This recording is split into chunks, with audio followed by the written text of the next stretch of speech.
Армысыздар, құрметті әріптестер.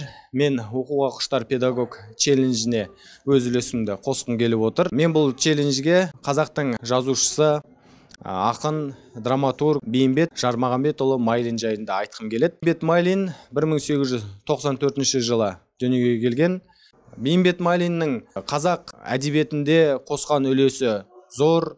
Ол кісі поэзия, проза, драма салаларына бірдей қатар үлес қосқан. 15 шақты повесі, бірнеше романы, 25 шақты пьеса, либретто, сценарийлерін жазған автор.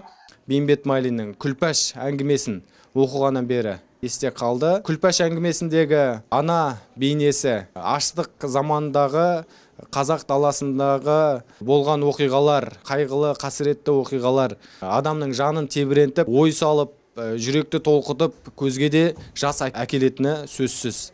Мен осы Күлпаш әңгімесін оқығаннан кейін бұл кісінің әңгімелеу стиліне ғашық болдым, маған жақын болды. Тағы бір шығармасы Шұғаның белгісі. Шұғаның белгісі бұл мектеп бағдарламасында да бар, және де қазақ әдебиетінің тарихында алтын әріппен қалған шығармалардың бірі. Әйел теңсіздігі мәселесі көтерілген. Байдың қызы Шұғаның өз махаббатына жете алмай, ескіліктің құрбанына айналып, сол замандағы қиындықтарды, жастардың, ғашықтардың басынан өткізетін қиындықтарды көтере алмай, ішқұса болып, ауырып қайтыс болуы жастардың бойында, оны оқыған оқушы, жасөспірімнің бойында шығармаға деген керемет әсер қалдырады деген ойдамын. Бейімбет Майлинді оқыңыздар, өте керемет автор, сіздерге кеңес беремін.